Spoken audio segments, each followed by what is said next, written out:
Hey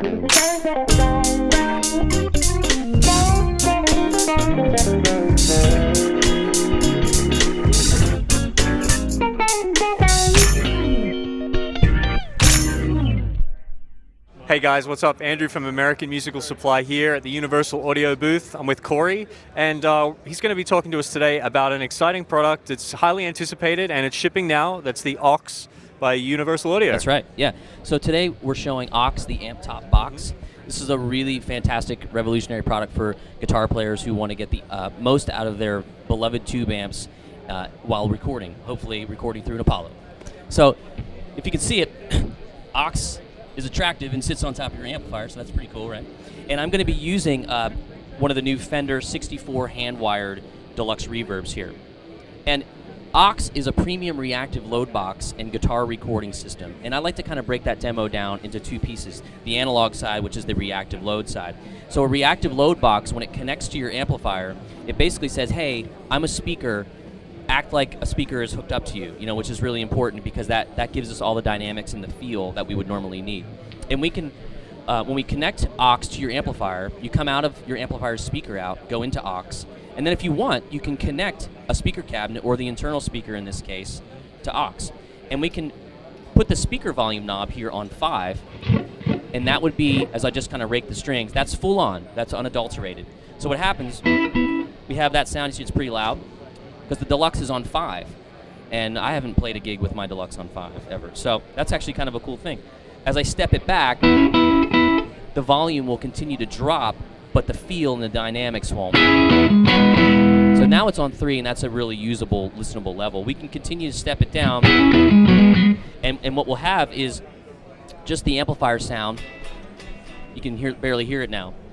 So that's a really cool feature because if you're using a 100-watt plexi, right, you can really take advantage of it and harness all the great things we want when your plexi's on 8, and we can totally do that.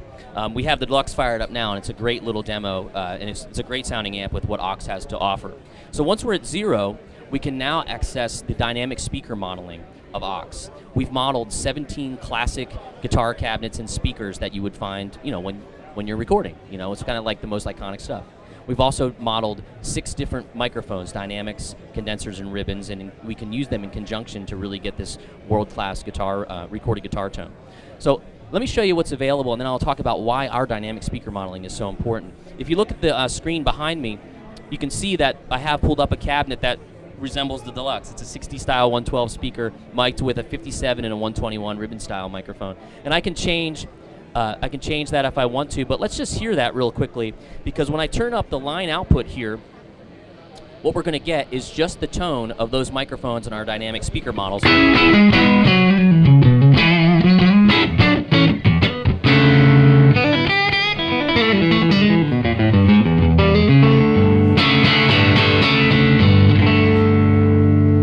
So it really sounds pretty great already.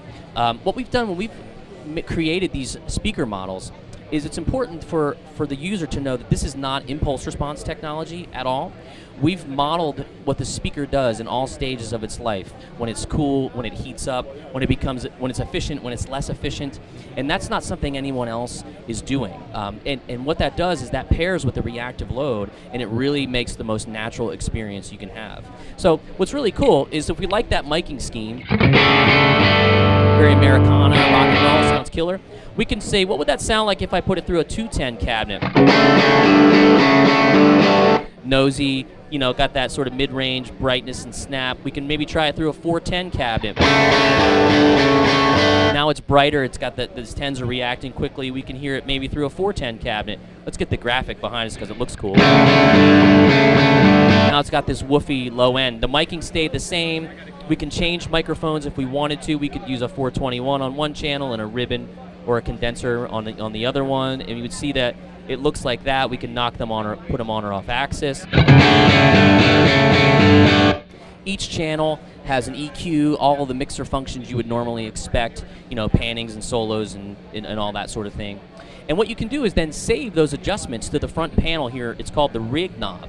Now you can save up to 6 rigs on this, and they're stored locally, which means once you create the setting with your iPad or Mac OS desktop app, which is what's available currently for AUX, You can leave that stuff at home, or you never have to turn it on again if you like the setting that you have.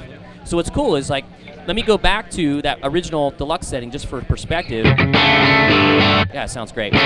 What if I wanted to say put it through a 110 cabinet?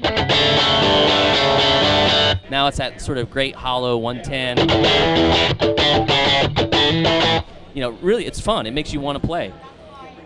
Let's try a really cool Tweed 112 combo, sort of this 50s style low wattage Alnico speaker. And let's say, man, what that reminds me of is the days where there was slap echo on everything. Well, I did that because what we've given you is a full UAD channel strip complete with EQ, 1176 compression, delay, and a plate reverb. And I like to say that that's sort of the icing on the cake, because it might not be something that you ever really want to use all the time. You know, for me, I like to track sometimes a little compression at the end of the chain to kind of pull everything together.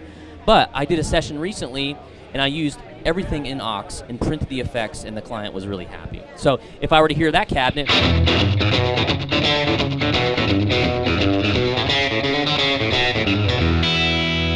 and that's all saved here on my rig control. Now there's a couple other really great functions with aux that I want to talk about. The one that I think is most impressive is, or one of the most impressive, is the room sound. So we've modeled room sound, and what's, you know, you would expect Universal Audio to say, or from us, you might say, you guys just took an Oceanway plugin and put it in aux. No, we didn't do that.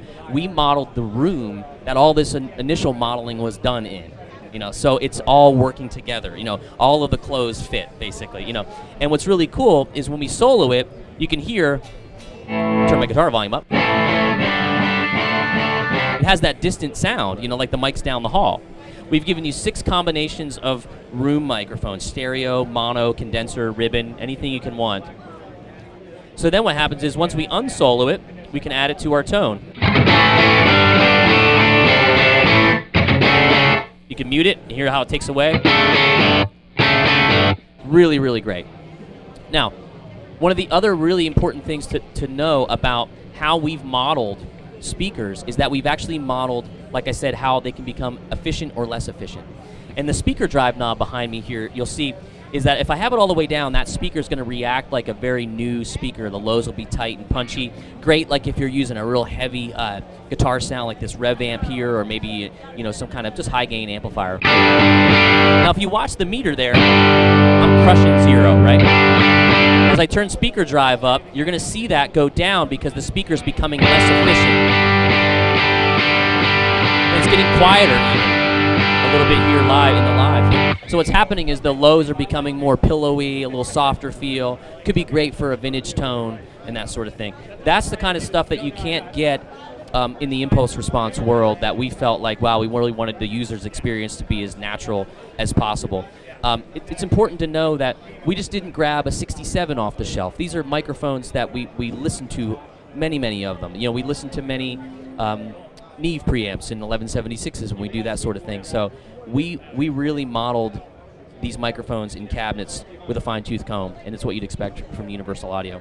So save your sounds, put them in the rig. You can adjust that room sound here on the fly. So if you're in your session, you can add a little more to taste or take it away. That's kind of nice because we want the experience to be as easy as possible. Somebody will say, well, how come there's not more cabinets? Well, personally, I just pick one and I start recording like that. I might throw my pedals in line, which will sound really, really great.